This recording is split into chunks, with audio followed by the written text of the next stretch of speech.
This is Beyond the Big Screen podcast with your host, Steve Guerra. Thank you again for listening to Beyond the Big Screen podcast. A huge thanks goes out to multiple-time guest and friend Garry Stevens of the History in the Bible podcast. Links to learn more about Garry and the History in the Bible podcast can be found at historyinthebible.com or, of course, in the show notes.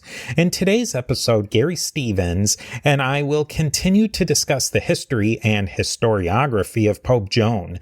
We will also explore the film from 2009 and the novel about Pope Joan, which the film was based on. Was this film and book trying to shed light on the story of Pope Joan, or was it trying to do something altogether different?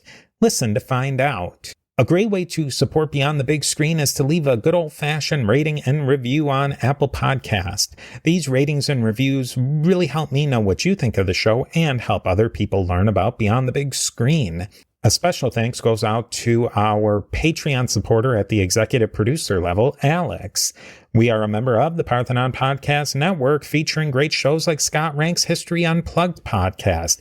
And you can learn more about the Parthenon Podcast Network, how to support Beyond the Big Screen, contact me, and show notes by going over to our website, a2zhistorypage.com. I thank you for joining me again, Beyond the Big Screen.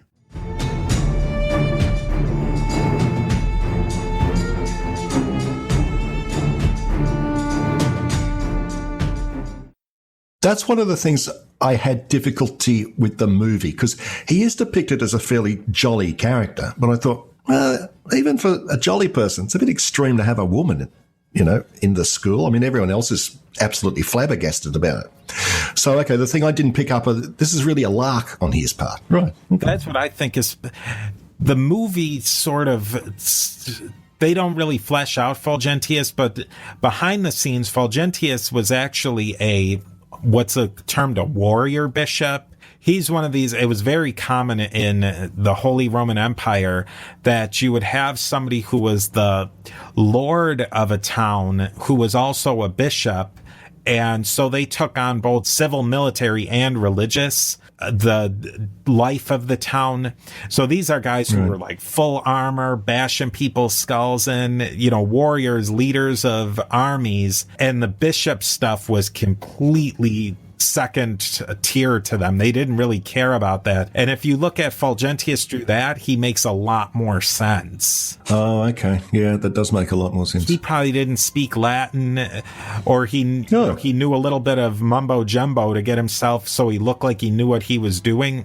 Actually, I talked about this in 2 episodes of the History of the Papacy, one with Ben Jacobs, where we actually talked specifically about warrior bishops, and I talked with Travis Dow about the investiture controversy, which is not really, it was a big controversy at about this time where the Holy Roman emperors want to put on their guys as bishops, and a lot of their guys are these cracking heads together warrior types, and the Pope's like, no, I get to name monks and priests to be bishops.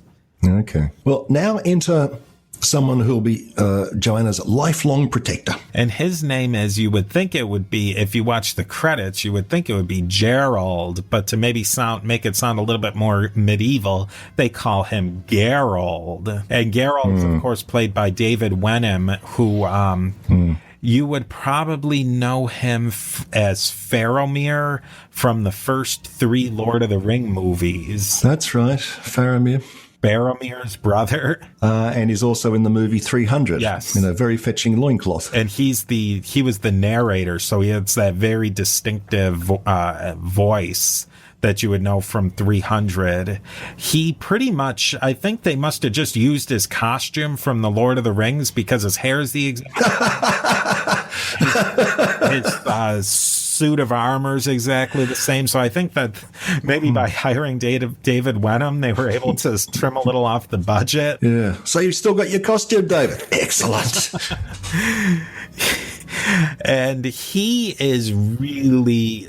His character, I don't know about you, Garry, but I had the most problem with him in the whole movie. Okay, how so? Well, he's when Fulgentius, they're like, Joan can't sleep in the living quarters of the boys at the Scola, so where are we going to house her? And Gerald's like, I'll take her. And, out of the purity of my heart. And Joan goes and lives in his castle because he has two daughters who are about the same age as Joan. Gerald is much, much older. In the movie, it's hard to tell because David Wenham's pretty old. I think he's he was probably at that time in his upper 40s. He's probably playing... Hey, wait a minute. Hang on. Speaking as a 60-year-old, I do not consider someone in their upper 40s as old. Older compared to Joan, who Joan in movie time is about 11 or 12. Gerald would have been old in medieval times. He would have probably been maybe about 25. Oh, okay. So he's really, if you're thinking about it in medieval frame, he's seasoned. But David Wenham, like I said, he's probably in his 40s. So at that point in the movie, he looks a lot older than Joan. Oh, yeah, way older. And he has... In fact, 30 years older. And he has young daughters who are going to basically be taken on Joan's going to be taken on as a sister of them. And you might not say, oh, that's not so creepy now. Wait, and about 20 minutes from now, when we get to where this is going. Yeah. Now, while she's at the Scola, we have some jolly scenes of Joanna going to the market and how disgusting the medieval ages are and all that sort of thing. And then her protector has to go away. Yeah, Gerald leaves to fight in one of the many wars that was going on at the time. I think they were saying it was one of the battles between, I think, the sons or the grandsons of Charlemagne.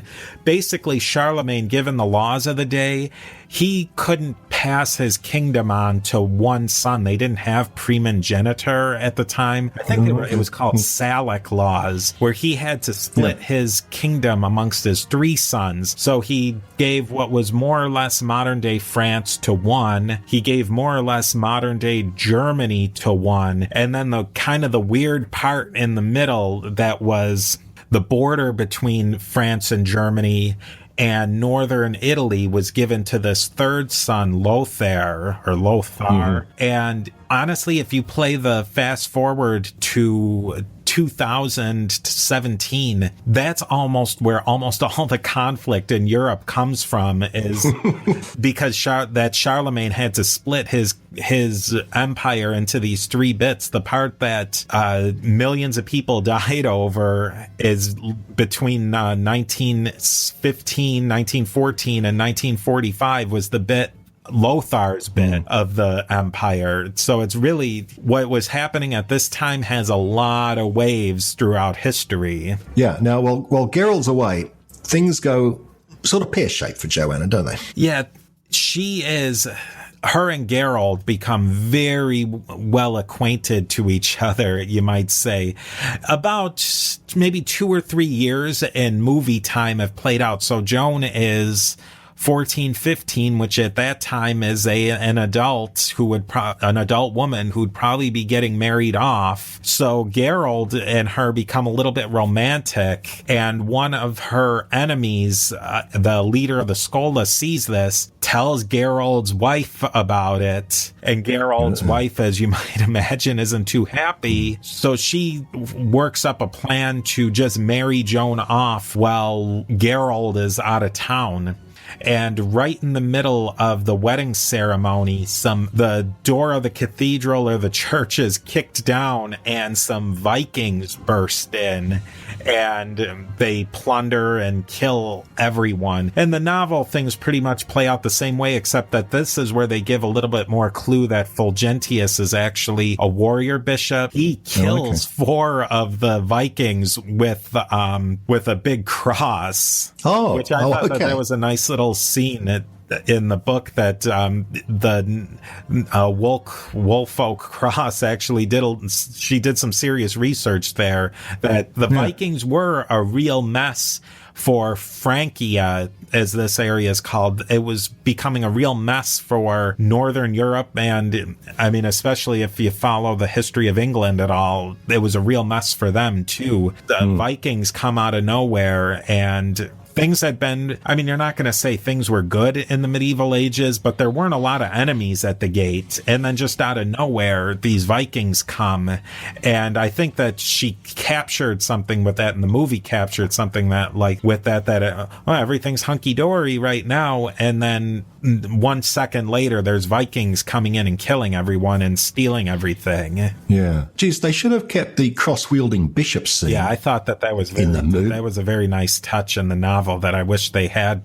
I guess it would have taken a little bit more setup to set up Fulgentius, because then it'd be like, why is this bishop using a crucifix to kill Vikings? True, given that in the movie he's been depicted as basically a complete hedonist the whole time. So for him to suddenly start killing Vikings of all. Yeah, it just wouldn't have made sense in the movie. So the nuptials are rudely terminated, but Joanna actually survives. Yes, so a bad thing turns into a good thing. And at that point, actually, what happens at that point? Is that when she goes off with her brother?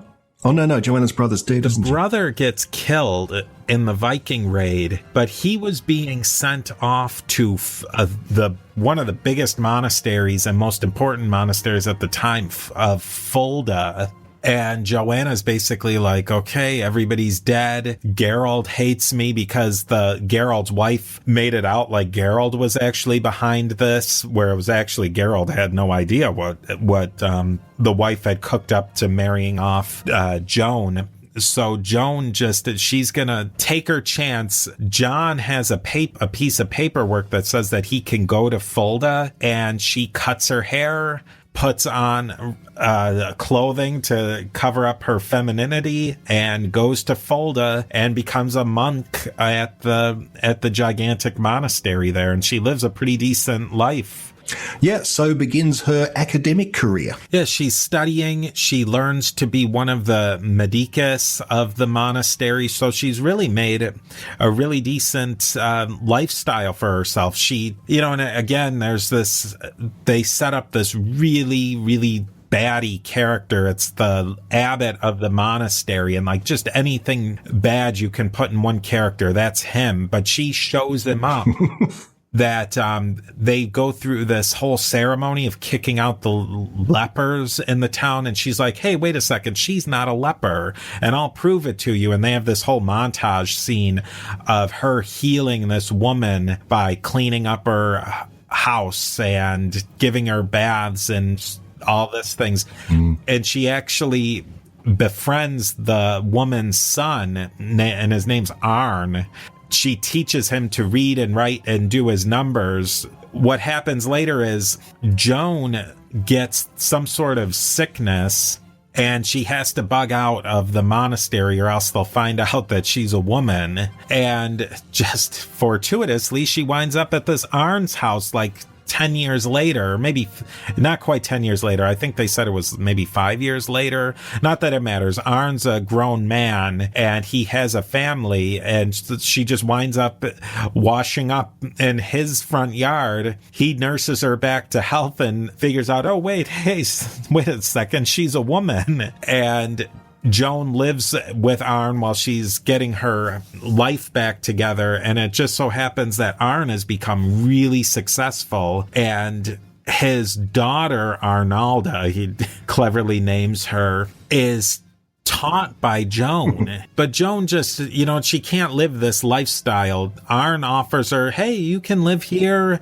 And she's like, well, I'm not going to live here and have to, I've lived all this time as a man, and I've had pretty much everything wide open to me, which I think is maybe pushing it a little bit too much. Living in a monastery at that time was not like a wide open life. Like, it was as restricted of a life as you could possibly get. So I think, but she would have been trading one restrictive life for another. If she lived at Arn's, she would have had to have done weaving and milking. Like, she wouldn't have been able to do all of the academic stuff that she was so accustomed to. And she decides to move to Rome. Yeah, well, as you why would. Not really? Yeah, why not? There's no snow.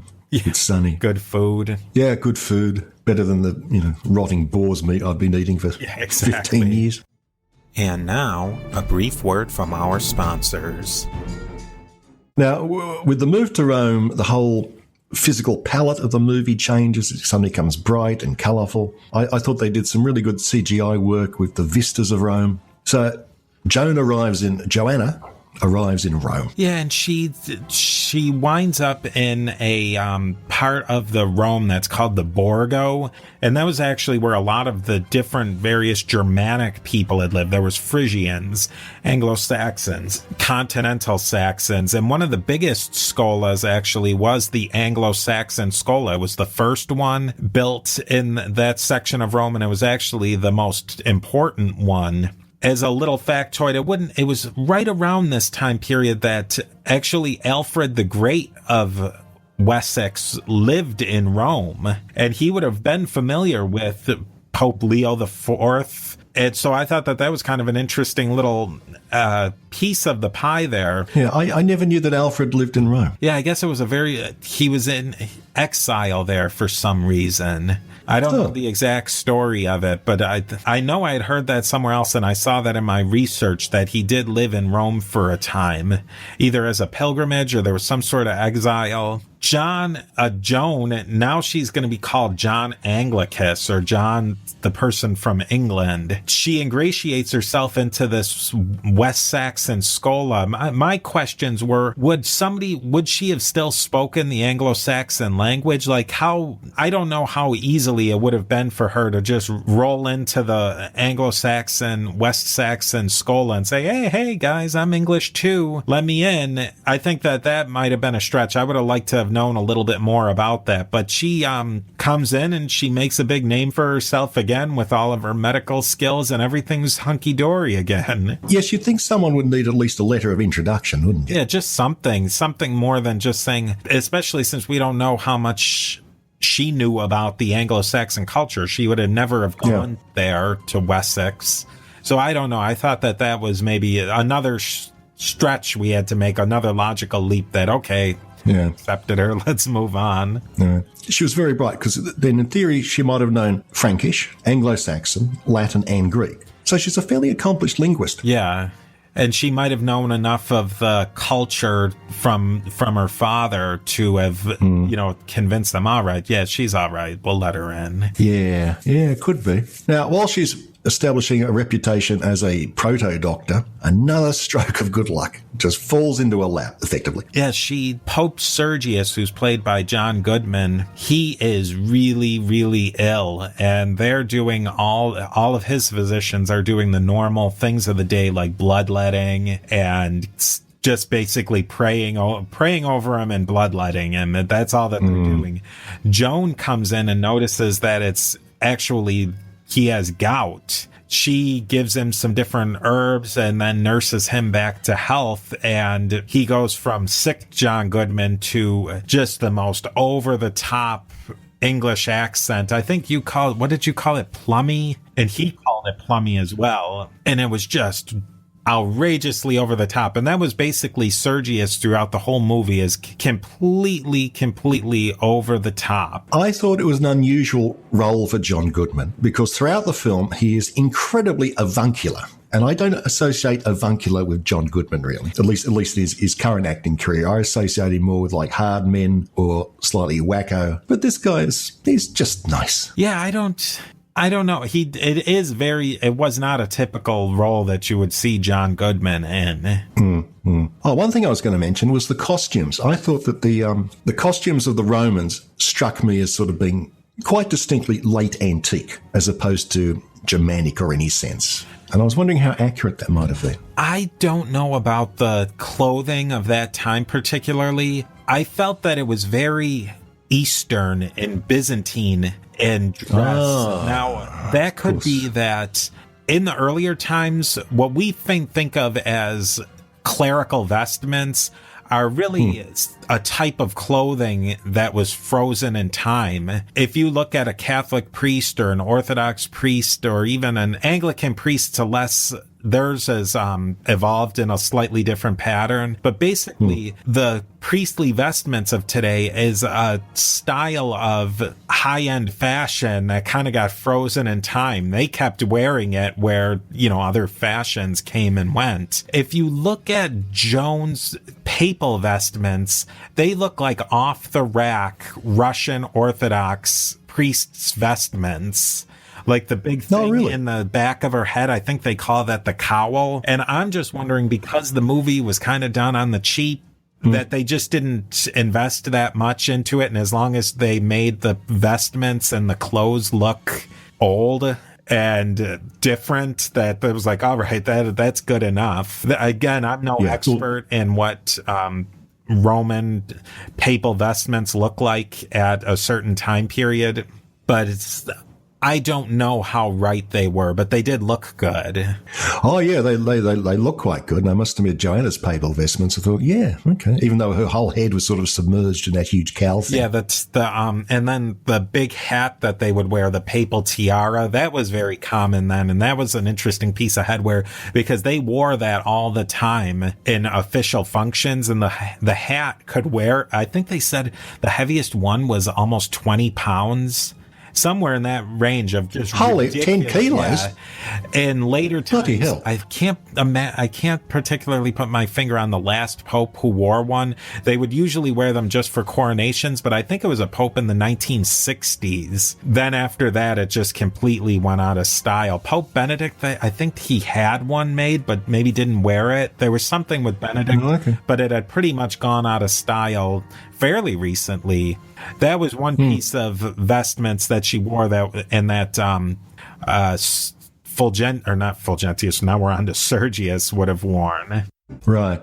Well, we're getting a little bit ahead of ourselves with Joanna's papal raiments. So she's in the court of Pope Sergius. She cures Sergius, for which Sergius is eternally grateful, and now pops up another opponent to poor Joan. You know, speaking of, this is a part where Lothar comes to town and he confronts, there was a kind of a blowout. The movie compresses things a little bit. At different points throughout this time, the popes were when a new pope was elected, he was supposed to get his blessings from the Holy Roman Emperor. And then basically the Holy Roman Emperor, the new one, would get his blessing from the pope. So it was kind of a checks and balances, but it really was kind of a formality, and some popes would not get it. And then the Holy Roman Empire would get mad and it would go back and forth. And this is kind of where that's playing out. And they kind of have a fun scene where, Gerald, I wonder why they call him Gerald, but they don't call Pope Goodman Sergius, if they're going for a hard thing. True. But so anyways, as a minor aside, Lothar backs down, but Lothar, he works with this new guy who hits the scene, Anastasius, to kill Pope Sergius with poisoned fruit. And Anastasius, he says, oh yeah, I'm going to be the next pope. Like, this is in the books that he's going to be the next pope. The fact is, though, that this is a major problem in the movie. The book does a better job of this. After Sergius dies, it's very well attested there was a Pope, Leo IV, who takes over almost very shortly after Sergius dies. And he reigns for close to 9 years. That none of that at all happens in the movie. No, not at all. He, in the novel, it makes more sense. This is where Joan really makes a name for herself, because basically at this point in the movie, she's just kind of Sergius's right-hand man. Under Leo, this is where she becomes higher and higher level administrator in the church, and she becomes a bishop in her own right. Leo is also the pope who builds the famous Leonine walls that still exist in Rome today. A little factoid about Rome is the Vatican was never a part of Rome proper, being that it was outside, it was on the other side of the Tiber. So Rome proper had a full set of circuit walls, but the Vatican didn't have these walls. An army of Saracens or Muslim raiders from North Africa at about this time went and sacked St. Peter's and stole like tons of relics and really made a mess of things. Oh. And then this Leo IV actually builds a set of walls that complete the circuit around the Vatican too, and he actually fights off another Saracen raid with the help of a Frankish count who could have been, that's the Gerald is the person who gets the credit for that. But so basically what the movie is doing is everything that Leo the Fourth does, they just give that to Joan. My guess is the movie would have been like another probably 45 minutes if they had thrown in another pope into the deal. So, why bother doing that? Oh, right. Okay. The ultimate baddie in this scene, in this third act of the movie, is this guy Anastasius. And historically, he's called Anastasius Scholasticus. And interestingly, he's one of the main editors of the Liber Pontificalis and in the real historical record. So if there was someone who could have ripped out the pages of Pope Joan, he actually could have been the guy to do it. He had a really interesting life because in between when Pope Leo the Fourth dies, he dies in spring of 855. The next Pope, Benedict III, is elected in September, end of September 855. So there's about a 3 or 4 month gap in the summer of 855. Anastasius Scholasticus fills part of that time as anti-pope. He was a part of this imperial party who wanted to really cozy up to the Holy Roman Emperor. He gets excommunicated and kicks off to Germany, but then actually comes back to Rome for a time, and throughout the 800s, he falls in and out of favor with various popes. He also traveled to Constantinople and recorded some really important councils that had happened there, so that he had a really interesting life himself. You'd think they wouldn't want an ex-anti-pope hanging around, wouldn't you? You wouldn't think so. I think he was just the kind of guy who he was so well connected in Rome. He was always useful, and he was probably, contrite. Oh, I'm so sorry. I'll never do it again. And, he was very intelligent, very well trained. And so he was probably useful, and everybody was willing to say, all right, I made my play as anti-pope. I promise I'll never do that again. No more coups. Yeah. Okay. In the movie, Joan, this is where she becomes pope. And like I said, she's really filling Pope Leo's papacy. In the historical record, I personally think that summer of 855 would be the perfect place to place a Pope Pope Joan, who could be very easily torn out of the record. Right. She would have only been pope for a couple of months. It could have easily been that she was the vice pope, one of the high-level administrators of Leo. She gets acclaimed emperor, or she gets acclaimed pope, and then she has this incident with child in September, and immediately, let's put this one behind us. Let's get a do-over, and you get a new pope. I think if you're going to have to fit her in someplace, that is the place where she can really easily fit in. And pretty much no other time really works. No, because she's often compared to Pope John VIII, who is a little bit later. He kind of makes sense. And Wollstone, or the author of the novel, she makes it that the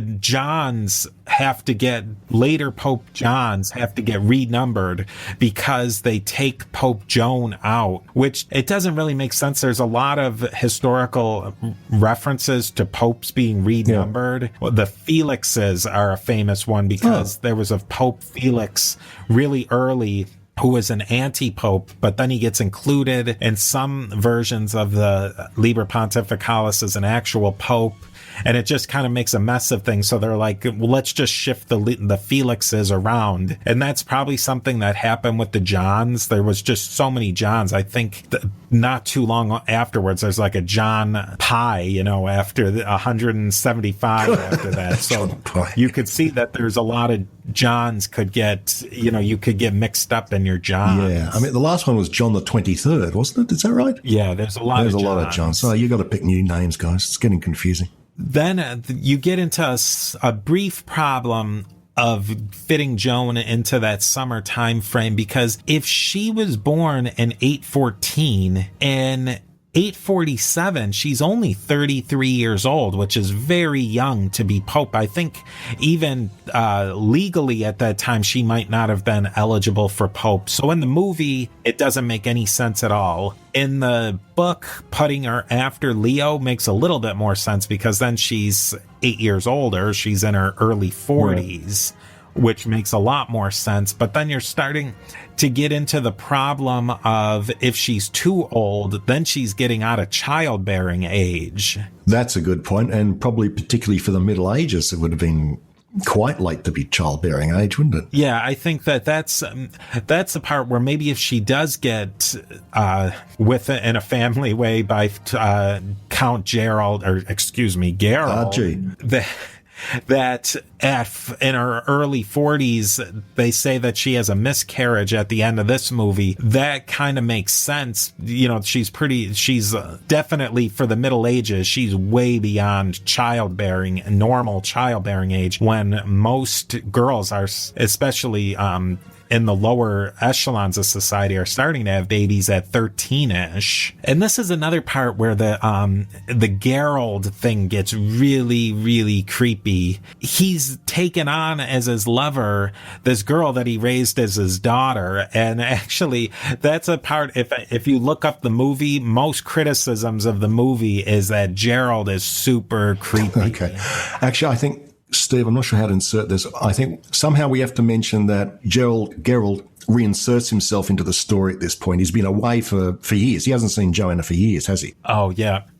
And I guess you could say that Gerald rekindling with Joan is maybe a little bit more natural because he's been away for years. They decide, once Joan decides that she's going to stay on the man church track in her life, Gerald can't be around her anymore, and he goes and becomes an adventurer somewhere else in Italy. But then they come back together earlier in that Lothair scene, and now they're BFFs. 2 years. Throughout the rest of the movie. And Joanna is acclaimed Pope by acclamation in an interesting off-screen event because Gerald and Joanna are just about to flee Rome because Gerald's saying, "No, wait a minute, you are going to be caught out, one day. So let's go off and we'll become totally non-creepy lovers." Yeah, we'll become normal. Yes. But then she does get acclaimed as Pope. At that point, she decides that, okay, I'm going to be Pope for a certain amount of time. I'm going to be like the most enlightened, progressive Pope you've ever seen. Just give me a certain amount of time. And Gerald's like, all right, I'll do it. But then that's when she becomes pregnant, and she's like, she keeps wanting to stretch out before they leave town and get out of Dodge before, like, somebody figures out that she's, like, really pregnant. That's another part where it kind of blows the timeline away. If she was elected in the summer of 855, you're saying, or they're saying actually that she's trying to stretch her papacy into the Easter tide, which would have been way into 856, which would have been just way into Benedict III's reign, who was actually well attested. And now, a brief word from our sponsors. Now, I found Gerald's motivations a bit odd in that Gerald and Joanna were just on the verge of leaving Rome because Gerald's saying, your life's in danger, you're going to be found out, you're in trouble. She's suddenly acclaimed Pope. And then Gerald says, perfectly reasonable. Female Pope. What? Again, it's Gerald. Gerald just does not make any sense in this movie at all, except that he's, there, you can add him into a couple of cool battle scenes, and he's got that, the look and the voice. I think besides that, Gerald just does not make any sense in the movie. Maybe David Wenham demanded more scenes. He kept saying, look, I brought my own costume, guys. You got me cheap, okay?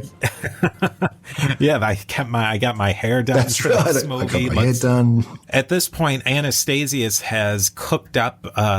He's cooked up a plan to take out Joan because he wanted to be Pope. He wanted to be Pope. So they kind of ignore his anti-papacy, and he's just going to take out Joan to be Pope, and he takes out Gerald. They're doing a procession where Pope Joan is on one of those sedan chairs, like those chairs that are carried by people, and like the person, like it's the Middle Ages version of the Pope mobile. Yeah. And she starts cramping, and at that same time somebody tries to assassinate her, and Gerald gets all mad and he chases this guy through like a warren of alleys and backways, and Gerald has this humongous battle scene where he fights off like 20 people and he's down to 2, and then they finally get him. And then Joan, in a parallel scene, falls out of the sedan chair, crawls into some ruins, and then they show her hemorrhaging, and then she dies at the same time as Gerald dies. And presumably that's when the people find out that she's a woman. Yeah. Now, but they don't say it explicitly. No. Now, the scenes of Gerald's fight and death are intercut with the scenes of Joanna's suddenly becoming stricken and falling out of the chair and crawling away. I thought it was quite dramatic. Yeah, it was. It was a fun scene. I thought it maybe got a little drawn out, like the battle scene with there was maybe just a little bit too much battle in there, and it took away from the Joan side of the equation. That's the point. What I found a bit odd was the fact that Joan is obviously in pain. She falls out of the sedan chair and starts crawling, and no one in her entourage says, "Is there some problem, Your Holiness? Here, let me help you up." Nothing at all. Nothing, yeah, absolutely nothing. Let's go. What the hell's happening? Oh, okay. After Joanna's tragic death, we return to the framing device. The Bishop of Paris has just completed their account of Joanna's reign, Pope's reign, I suppose they reign, Pope's reign, and the Bishop is about to insert it into their private copy of the Liber Pontificalis. And now the big reveal. The Bishop of Paris is a woman! And it's little, what's her name? Arnalda? Arnald. Yeah, he goes, or she goes by Arnaldo, but really it's Arnalda, who ties us back into the young girl, Arnalda, yes, son or daughter of Arn, that Joan taught all the way back in the earlier part of the movie. So that's the big reveal. And I must admit, when the narration first started, because it's narrated by the Bishop of Paris, I was thinking, this sounds a bit weird. And I hadn't picked up it was a woman. Bad on me. No, not at all. No, I hadn't picked up it was a woman. So, okay, now that explains why the voice sounded so odd. It's a female voice. Yeah, I thought that was a really nice touch at the end. Yeah, and that's the end of the film. Okay, Steve, now that we've spent longer than the actual movie talking about the movie, what's your final takeaway? I think for me, the movie was pretty good overall. I thought for the movie being 2.5 hours, which is a little long for my taste, I thought it moved along pretty well. I thought it was lacking in a few spots, though, but it was entertaining. For me, I think the part that I was a little disappointed at is that it missed opportunities to tie into the more interesting parts of the legend or the story. I would have liked to have seen a different ending. Personally, I guess they can't have an ending where like a baby gets stoned or something like that, but maybe it's an ending where she has the baby and the baby spirited away and she dies or something. I think it could have been the ending with the baby might have been a little bit more interesting. And then I also think that they missed it. If you know something about the legend going in, you're always waiting for Asclepius to take her to Athens. Oh, okay. And then when she doesn't, it throws off the whole movie. It's like, what the heck's going on now? So I think that those two bits made the movie less enjoyable for me than it could have otherwise been. Okay. Now, we did have a lot of talk about they had in the DVD version, which you can win, so keep your ears out for how you can win that DVD. They have an interesting set of bonus features on it. Maybe you can tell us a little. They have, I think they have 3 cast interviews, one with David Wenham, John Goodman, and Joanna, the German actress. And they have some interesting talk from the costumes department. Now, actually, the costumes department interview I found both interesting and odd. They said that they actually had all the costumes handmade. So they weren't just out of a, casting central costume department. They had them handmade, and Pope Sergius's robes were handmade from Italian silk or something. And yet it's... Yeah, that's interesting. Yeah. Because I got the feeling that the movie was very CGI'd. Like the pictures in the Patriarchium, the palace and the Lateran were really, really seemed much too fancy and formal for that time period. They didn't seem medieval at all. And their clothes, they just didn't strike me as particularly well made, or I don't know much about making clothes, but they didn't strike me as like this incredible costuming. No, it didn't strike me as artisanal costuming at all. It struck me as something which you got at the local fancy dress shop in a lot of cases. So I'm not sure about that. Yeah, go ahead. And they all have very interesting accents. The accents just strike me as odd. David Wenham's Geralt is the only one who has God knows what sort of accent it's meant to be. Frankish, I suppose. But he's the only one who carries an accent. Everyone else speaks in British English, even John Goodman. And as we said before, everyone is carrying around like a Shakespearean actor, speaking in the plummiest of accents. Yeah, David Wenham, he talked exactly like he did in all the Sword and Sandal movies he was in. That's how he talked during them. He was the character in 300 or the one from the Lord of the Rings. That's what he sounded like. Yeah, exactly. And the German actress playing the heroine, she had a fairly strong German accent. I felt, and I thought it was a bit of a tribute to the voice coach that she had a quite British accent when she played the role. Yeah, I felt like even though she was the star of the movie, she just didn't come across powerfully in the movie. No, not at all. The movie gives the impression that she's been sort of bobbled along like a bit of flotsam through her whole life and has succeeded through her intelligence, but she doesn't have any sort of driving power to her, does she? Yeah, it's really only at the very end that she has any agency. Yeah, that's true. In her life. Otherwise, it's just one set of fortunate circumstances that bops her to the next act of the movie. Then when she finally has the agency, it's still Geralt trying to talk her out of it. Yeah, that's true. She just doesn't come across as a powerful enough character to... No, and I think that there was a lot of opportunity for it. Yeah. So that was odd. The interview with John Goodman I thought was cute. He spends his whole... They're very short interviews. They're only like 3 minutes or so. John just says what a great production it was and how good all the people were. But you get the feeling that someone was holding a gun out of shot to his head to it or something. Yeah. Just the whole demeanour seemed a bit... Or maybe he had a hangover. Actually, that'd be a good description. He comes across as though he's just recovered from a hangover. Yeah, he just does not seem into it at all. No, he doesn't. And given the amount of screen time that he had, which is only about, 15, 20 minutes, something, maybe? Yeah, that sounds about right. Yeah. Now, I think that'd only be like 2 or 3 weeks of a shoot. If that even, depending. So he wasn't on set for too long. Although, he did say, we had a great time every night. We tell each other stories and that sort of thing. And yet it seemed a bit... Maybe he'd just come back from a great night and was recovering. Oh, yeah, do I have to do this interview now? I need some aspirin. Well, I can't help myself as the hosting these things. Gary is somebody who didn't come into the movie or watching this movie knowing much about the legend and watching this movie from scratch. What did you make of it? Well, I only knew vaguely about the Pope Joan legend, so it seems, okay, it's a movie about Pope Joan, but I didn't like the movie that much. To me, the word which kept popping up in the back of my mind was this is a Disney film. A little bit too clean, a little bit too caricatured, a little bit too, fake or something like that. Everything's too, I don't know. There was just something which felt a bit off about it. Yeah, I think that's what it just seemed like a movie that didn't know where it wanted to go. The relationship with Geralt was a little Disney princess-ish. That's true. The backgrounds were just a little bit too over the top.